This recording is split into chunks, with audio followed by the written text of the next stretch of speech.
আল্লাহকে যে ব্যক্তি পেয়েছে সে দুনিয়ার সব পেয়ে গেছে।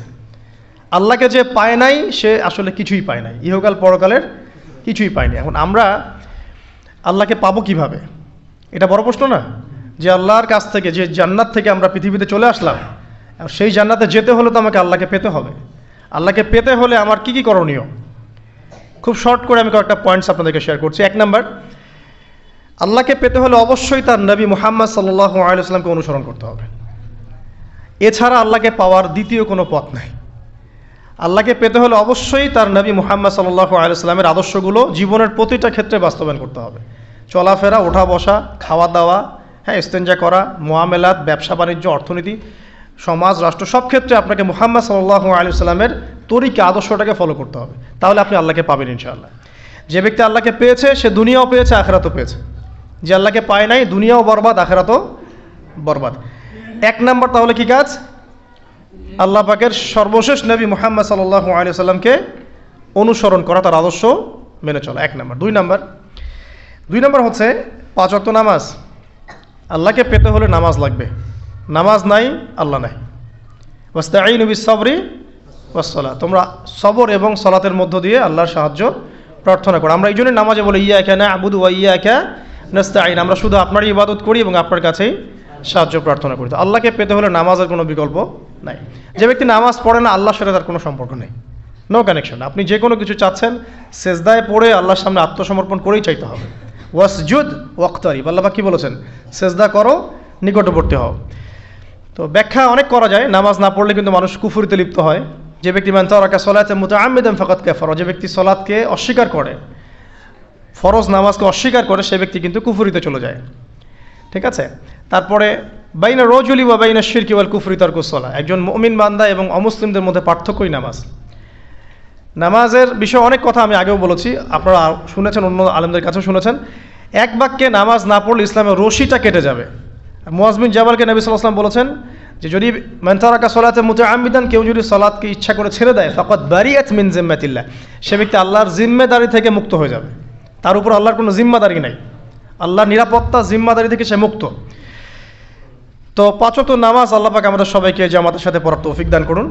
এর পাশাপাশি নফল নামাজ বাড়িয়ে দেওয়ার তৌফিক দান করুন, এবং স্পেশালি তাহাজ্জুদের নামাজ যদি পারেন 2 রাকাত হলেও নিয়মিত তাহাজ্জুদের নামাজ পড়ার তৌফিক আল্লাহ পাক আমাদেরকে দান করুন। আর নামাজের বাহ্যিকতা নিয়ে এত বেশি ঝগড়ায় যাবেন না। এখন আমরা যত ঝগড়া নামাজের বাহ্যিকতা নিয়ে, হাত বাঁধা, রফুল ইয়াদাইন, আমিন আর পায়ে পা, এগুলো নিয়ে ঝগড়ার শেষ আছে? নাই। ইসলামের বিরোধী শক্তিরা হাত ভেঙে ফেলার পায়তারা করে ফেলেছে অলরেডি। হাতই না থাকলে আপনি বাঁধবেন কোথায়? মনে করেন আপনার হাতই নাই, বাঁধবেন কি উপরে না নিচে? তো এই হাত তো ভেঙে ফেলার পায়তারা করা হয়েছে। এখন আপনি পড়ে আছেন বাঁধার কোন জায়গায় বাঁধবেন সেটা নিয়ে, অথচ পুরো বৈশ্বিক চক্রান্ত মুসলিমদের বিরুদ্ধে হাতটাই ভেঙে ফেলে দিবে। তুই বাঁধবি কোথায় হাত? তারপর দেখবো।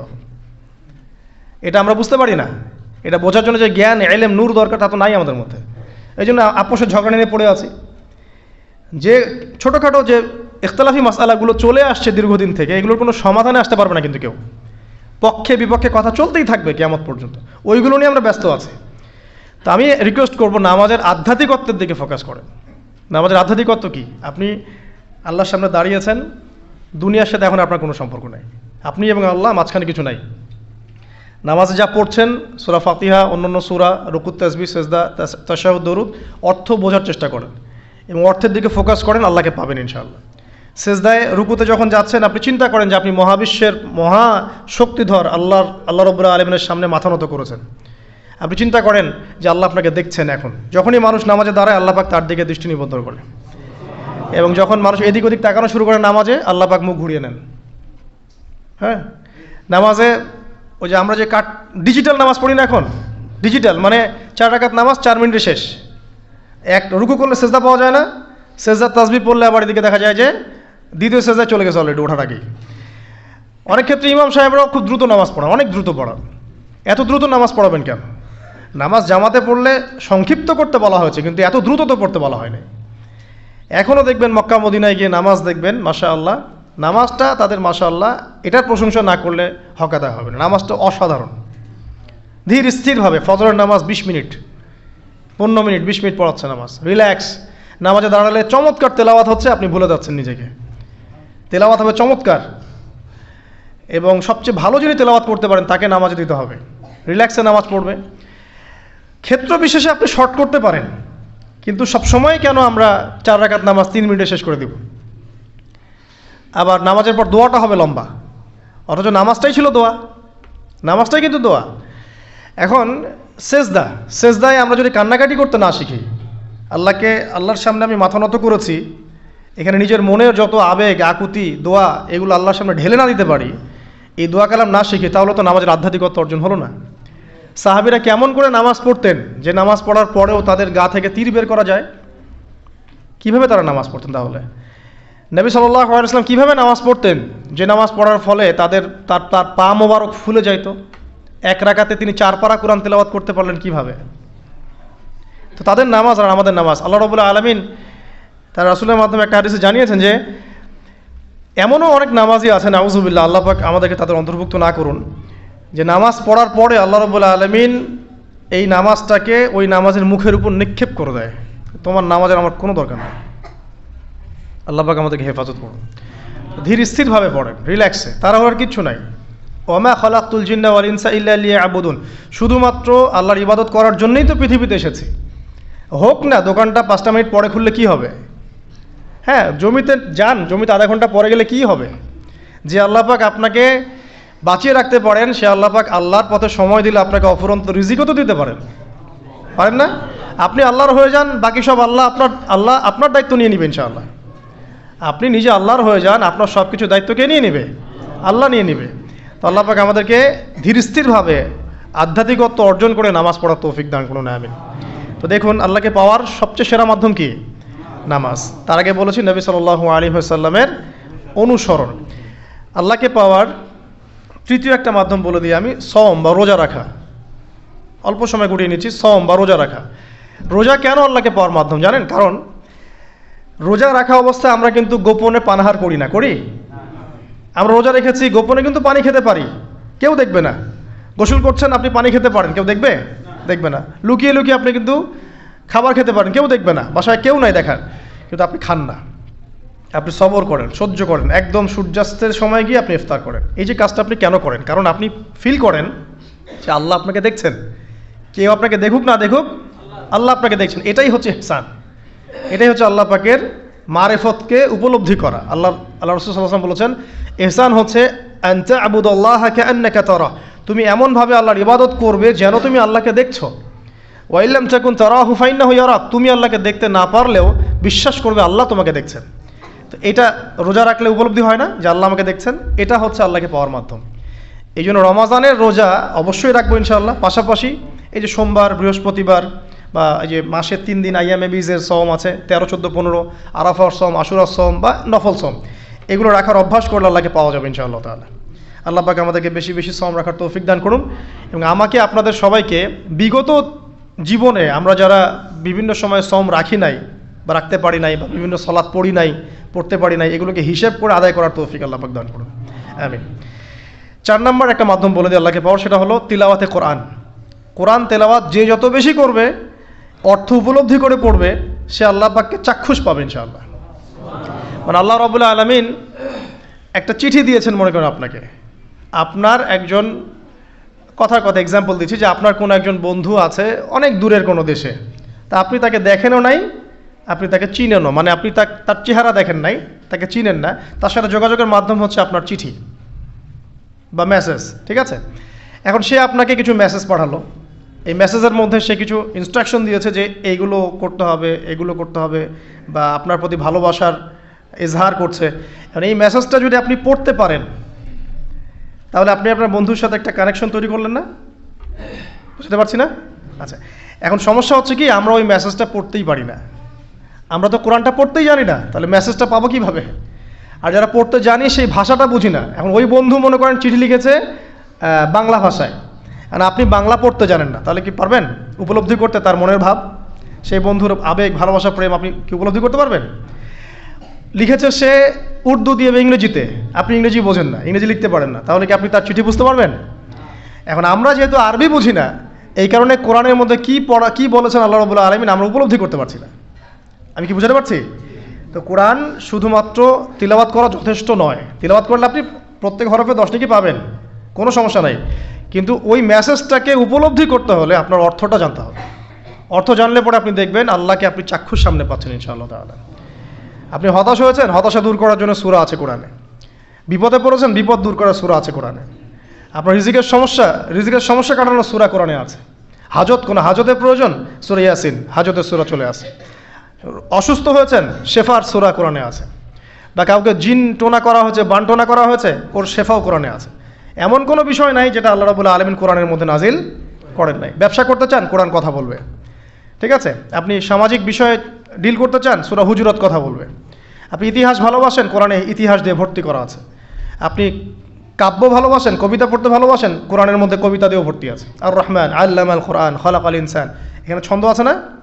প্রত্যেকটা ছন্দ। ওয়ান নাজমি ইযা হাওয়া মা দাল্লা সাহিবুকুম ওয়া মা গাওয়া ওয়া মা ইয়ানতিকু আনিল হাওয়া, ছন্দ আছে না? আপনি উপন্যাস ভালোবাসেন, কোরআনে অনেক উপন্যাস আছে, পড়ে দেখেন। যা চান তাই পাবেন কোরআনে। এক কথায় আপনি আল্লাহকে পাবেন কোরআনের মধ্য দিয়ে।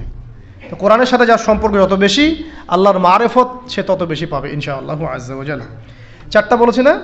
5 নাম্বার হচ্ছে হজ ওমরা করা। হজ ওমরা আল্লাহ পাক আমাদের সবাইকে বেশি বেশি করার তৌফিক দেয়। কারণ হজ এবং ওমরা এমন কিছু কাজ আছে যে কাজগুলো সরাসরি আপনার সাথে আল্লাহ পাকে কানেকশন করা হবে। আরাফার মাঠে যাবেন, ওই মাঠে কি কিয়ামত হবে না? আল্লাহকে চিনতে পারবেন এখানেই। তারপরে যে সাই করেন না, সাফা মারওয়া সাই করে, ওখানে গেলে আপনি বুঝতে পারবেন যে কিভাবে ইসমাইল আলাইহিস সালামকে পানি দেওয়ার জন্য তার মা হাজেরা এখানে দৌড়দৌড়ি করেছেন। বাইতুল্লাহ দেখবেন, আপনি চিনবেন যে আল্লাহর তাওহীদ কি জিনিস।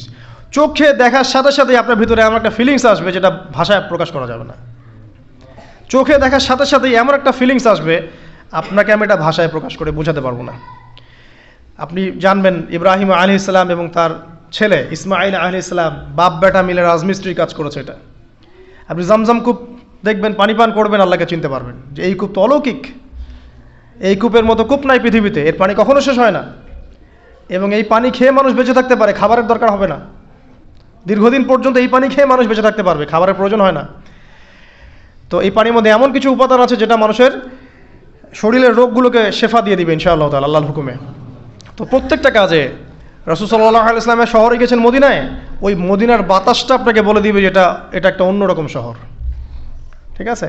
রাসূল সাল্লাল্লাহু আলাইহি ওয়াসাল্লামের রওজায় যাবেন, সামনে দাঁড়াবেন, আপনি আল্লাহকে চিনতে পারবেন। আপনি আর পৃথিবীতে থাকবেন না, অন্য জগতে চলে যাবেন। ওই যে বাকিউল গারকাদ আছে, সাহাবীদের কবরস্থান জান্নাতুল বাকি, ওখানে ঢুকবেন, আপনার কাছে মনে হবে যে পৃথিবীটা আসলে কিছুই না। পৃথিবীর সবচেয়ে সেরা মানুষগুলো এই মাটির নিচে শুয়ে আছে, ওখানে আপনাকে খুবই তুচ্ছ মনে হবে তাদের সামনে। এই যে মানে বিভিন্ন জায়গায় গিয়ে আল্লাহকে চিনতে পাওয়া, এটা সবচেয়ে ভালো হয় হজ এবং উমরাতে গিয়ে। আল্লাহ পাক আমাদেরকে তৌফিক এনায়েত করুন, আমিন। তো এটা একটা আল্লাহকে পাওয়ার নিদর্শন। যাদের হজ ফরজ হয়ে গেছে অবশ্যই হজ করে ফেলবেন, আর যাদের সামর্থ্য আছে তারা বেশি বেশি উমরা করবেন। নবী সাল্লাল্লাহু আলাইহি ওয়াসাল্লাম বলেছেন, এক হজ পরের হজের মধ্যে যত গুনাহ মাফ করিয়ে দেয়, এক উমরা পরের উমরার মধ্যে যত গুনাহ সেগুলোকে মাফ করিয়ে দেয়। আল্লাহ পাক আমাদেরকে এই আমলগুলো করার তৌফিক এনায়েত করুন। 6 নাম্বার বলছি জিকির। আল্লাহ পাকের জিকির বাড়াতে হবে। যে আল্লাহ পাকের জিকির যত বেশি করবে, সে আল্লাহ পাকের মারেফত তত বেশি উপলব্ধি করবে, আল্লাহকে পাবে ইনশাআল্লাহ। আর এই জিকির করার জন্যে অজুও শর্ত নয়, জানেন? আল্লাহর জিকির করার জন্য কিন্তু অজু শর্ত নয়। আপনি মনে মনে চলতে ফিরতে অলওয়েজ সুবহানাল্লাহ, আলহামদুলিল্লাহ, আল্লাহু আকবার, লা ইলাহা ইল্লাল্লাহ, আস্তাগফিরুল্লাহ পড়তেই থাকতে পারেন। কষ্টের কিছু আছে? খালি জবান চলবে। মাঠে কাজ করছেন, ওই যে লাঙল দিয়ে কাজ করছেন, সেচ দিচ্ছেন, আপনি পড়তে থাকবেন আস্তাগফিরুল্লাহ ওয়া আতুবু ইলাইহি, লা হাওলা ওয়ালা কুওয়াতা ইল্লা বিল্লাহ, সুবহানাল্লাহ, আলহামদুলিল্লাহ, লা ইলাহা ইল্লাল্লাহ, আল্লাহু আকবার। কোনো সমস্যা নেই। রান্না বান্না করছে মেয়েরা, এটা করতে করতে পড়তে পারবে না? গাড়ি ড্রাইভ করতে করতে আপনি পড়তে পারবেন লা ইলাহা ইল্লাল্লাহ ওয়াহদাহু লা শারীকা লাহু, লাহুল মুলক ওয়া লাহুল হামদ ওয়া হুয়া আলা কুল্লি শাইইন কাদির। যে কোনো কাজ করতে করতেই ইল্লাল ইস্তেনজা বাদ দিয়ে। ইস্তেনজা কি জিনিস? প্রসাব পায়খানা। এই সময় এগুলো মুখ দিয়ে বলবেন না, দরকার নাই। আপনি এখানে এরপরে যে সময়গুলো আছে এগুলোতে আপনি জিকির বাড়াবেন। যে যত বেশি জিকির করবে তার কলব তত বেশি পরিচ্ছন্ন হবে। যার কলব যত পরিচ্ছন্ন, আল্লাহর নূর তার কলবে তত বেশি আসবে, সে আল্লাহ পাকে তত কাছে পাবে ইনশাআল্লাহু আজ্জা ওয়া জাল। 7 নাম্বার দোয়া ইস্তেগফার বাড়িয়ে দেয়া। আল্লাহর কাছে বেশি বেশি দোয়া করতে হবে। দোয়া বাড়িয়ে দেন। দোয়ার জন্য হুজুর ডাকতে হবে না, দোয়ার জন্য আমাকে ডেকে বাসায় খাওয়ানোরও দরকার নেই আপনার। দোয়ার জন্য আপনি যথেষ্ট। নামাজে দাঁড়ান, নামাজের সেজদায় দোয়া করেন, নফল নামাজ পড়েন, নফল নামাজের সেজদায় দোয়া করেন, নামাজের পরে হাত তুলে দোয়া করেন প্রয়োজনে, নামাজে সালাম ফেরানোর আগে দোয়া করেন, যে কোনো ভালো কাজ করেছেন তারপর দোয়া করেন, ঠিক আছে? কোরআন তেলাওয়াত করলেন, দোয়া করেন, তাহাজ্জুদের ওয়াক্তে দোয়া করেন, বৃষ্টি পড়ছে তখন দোয়া করেন, ঠিক আছে? মানে দোয়া কবুলের মোমেন্ট, সময়গুলো, আজান হয়েছে, আজান ইকামতের মাঝখানে দোয়া করেন, এই যে এখন খুতবা হচ্ছে এই সময় দোয়া করেন, দোয়া কবুল হবে। দিনী মজলিসে বসেছেন, দোয়া করেন, দোয়া করতে থাকেন মনে মনে। যত বেশি আপনি দোয়া করতে পারবেন আল্লাহর কাছে, ইনশাআল্লাহ আল্লাহকে আপনি তত কাছে পাবেন ইনশাআল্লাহ। এটা আল্লাহকে পাওয়ার অন্যতম মাধ্যম। এবং ইস্তেগফার, ইস্তেগফার মানে কি? তওবা করা। আস্তাগফিরুল্লাহাল্লাযী লা ইলাহা ইল্লা হুয়াল হাইয়ুল কাইয়ুম ওয়া আতুবু ইলাইহি। এটা বেশি বেশি পড়বেন, দিনে কমপক্ষে 70 বার বা 100 বার পড়ার চেষ্টা করবেন। আল্লাহ পাক তৌফিক দান করুন। কয়টা বলেছি ভাই? 7টা। আচ্ছা, 8 নাম্বার হচ্ছে সদকা করা। সদকা, দান সদাকা আল্লাহর কাছে খুব বেশি পছন্দের। দান সদকা করার জন্য সম্পদ লাগে না, আমার কথা শোনেন। দান সদকা করার জন্য সম্পদ লাগে না, কলিজা লাগে, মন লাগে। বহু বড় বড় মানুষ আছে দান সদকা করতে পারে না, কোটিপতি, জাকাত দেয় না, আছে না? আর বহু গরিব মানুষ ভ্যান চালায়, কৃষিকাজ করে, দেখবেন 100 টাকা দান করে দিল। মন থাকতে হয়, মন, কলিজা বড় থাকতে হয়। তো যাদের কলিজা বড়, মন বড়, তারা দান সদকা করতে পারবে ইনশাআল্লাহ। আর যার মন বড়, সেখানেই তো আল্লাহ নূর আসবে। সংক্ষিপ্ত মনে কি, সংকীর্ণ মন আল্লাহ নূর কোত্থেকে আসবে? কথা বুঝতে পারে নাই? তো দান সদকা বাড়ান। আপনি 1 টাকা দান করেন, 5 টাকা দান করেন, হালাল রিজিক থেকে 1 টাকা দান করেন, সেটা আল্লাহর কাছে অনেক বেশি পছন্দের।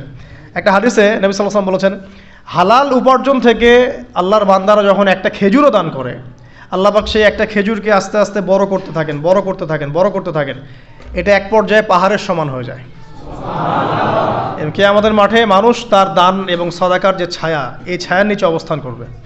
আপনার বিপদ হয়েছে, দান সদকা করেন, বিপদ দূর হয়ে যাবে ইনশাআল্লাহ।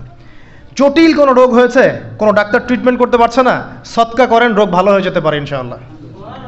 সদকার ব্যাপক ফজিলত আছে। সদাকা, দান সদাকা, দোয়া, এগুলো তাকদিরের যে বিপদ আপদগুলো আছে না, ঝুলে আছে, আমাদের তাকদিরে বিপদ আছে না অনেক, এগুলোকেও সরিয়ে দিতে পারে আলহামদুলিল্লাহ।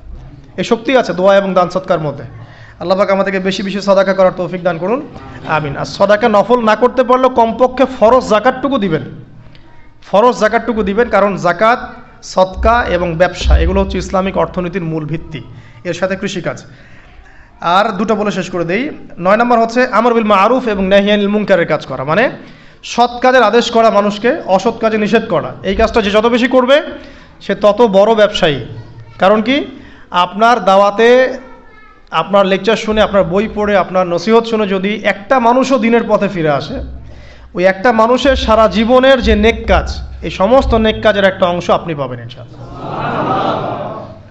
আবার আপনি কাউকে অন্যায় থেকে বারণ করেছেন, আপনার দাওয়াত শুনে কেউ সিগারেট ছেড়ে দিয়েছে, মাদক ছেড়ে দিয়েছে, জেনা ছেড়ে দিয়েছে, পণ ছেড়ে দিয়েছে, বা হারাম সুদ ছেড়ে দিয়েছে, ওই মানুষটা এখন সারা জীবন যত ভালো কাজ করবে, এই পুরো ভালো কাজের একটা অংশ আপনি পাবেন ইনশাআল্লাহ। এর চেয়ে বড় কিন্তু কোনো ব্যবসা নাই। এই কাজটা করলে আল্লাহ পাকের রহমত নেমে আসে, আর এই কাজটা ছেড়ে দিলে আল্লাহ পাকের গজব নেমে আসবে। যখন মানুষ ন্যায়ের আদেশ এবং অন্যায় নিষেধ ছেড়ে দিবে, আল্লাহর গজব নেমে আসবে। আর মানুষ যত বেশি সৎ কাজে আদেশ করবে, অসৎ কাজে নিষেধ করবে, আল্লাহর রহমত তত কাছে আসবে ইনশাআল্লাহ। আল্লাহকে পাওয়া যাবে ইনশাআল্লাহ তাআলা। আল্লাহ পাক আমাদেরকে তৌফিক এনায়েত করুন। আর সর্বশেষ একটা বলে শেষ করে দেই, সেটা হলো যে আল্লাহর দিনকে, আল্লাহর দিনের খেদমত করা বা দিনের কল্যাণে নিজেকে নিয়োজিত রাখা। আল্লাহর দিনের খেদমত করা বা দিনের কল্যাণে নিজেকে নিয়োজিত করলে আল্লাহ পাককে পাওয়া যাবে ইনশাআল্লাহ। এই পৃথিবীতে আল্লাহ পাকের সবচেয়ে গুরুত্বপূর্ণ জিনিসটা কি, নিয়ামতটা কি? আল্লাহর দিন না? এই দিন ছাড়া কি পৃথিবীতে আর কিছু আছে? একটা হাদিসে আসছে যে পুরো পৃথিবীটাই তো অভিশপ্ত। পুরো পৃথিবীটা কি? অভিশপ্ত। শুধুমাত্র দিনের এলেম অর্জনের জায়গা ছাড়া, তালেবে এলেমদের জায়গা ছাড়া, দিনী মাহফিলগুলো ছাড়া, যেখানে নামাজ হয়, এই জায়গাগুলো ছাড়া বাকি সব অভিশপ্ত জায়গা। তো এখানে পৃথিবীতে সবচেয়ে গুরুত্বপূর্ণ এবং ইম্পর্টেন্ট, আল্লাহর কাছে প্রিয় জিনিসটা কি? আল্লাহর দিন। তো আল্লাহর সেই প্রিয় জিনিসটাকে যারা এগিয়ে নেওয়ার চেষ্টা করবে, সেই দিনের খেদমত করার চেষ্টা করবে, দিনের জন্য একটা মসজিদ করা, একটা মাদ্রাসা করা, হ্যাঁ, একটা কোনো ভালো কোনো প্রকল্প করার চেষ্টা করবে, আল্লাহ পাক কি তাদেরকে রক্ষণাবেক্ষণ করবেন না? আল্লাহ পাক তাদের অভিভাবক হবেন না? নিঃসন্দেহ হবেন ইনশাআল্লাহ। এবং ইনশাআল্লাহ তাআলা তারা পৃথিবীতেও সফল হবে, পরকালেও ইনশাআল্লাহ তাআলা সাফল্যের চাদর তাদেরকে আঁকড়ে ধরবে ইনশাআল্লাহ তাআলা। আল্লাহ রাব্বুল আলামিন আমরা সবাইকে এই দুনিয়াতে আল্লাহকে পাওয়ার তৌফিক দান করুন এবং যে কাজগুলো করলে পরে আল্লাহকে পাওয়া যায় সেই কাজগুলো বেশি বেশি করে করার তৌফিক আল্লাহ পাক দান করুন এবং পরকাল আল্লাহ রাব্বুল আলামিন আমাদের গুনাহগুলোকে মাফ করে আল্লাহর রহমতের চাদরে আমাদেরকে আবৃত করে নিন আল্লাহুম্মা আমিন আকুলু কওলি হাযা আস্তাগফিরুল্লাহ লি ওয়া লাকুম ওয়া লিসাইরিল মুসলিমিন বারাকাল্লাহু লানা ওয়া লাকুম বিল আয়াতিল হাকীম ইন্নাহু তাআলা জাওয়াদুন কারীমুর রাউফুর রহিম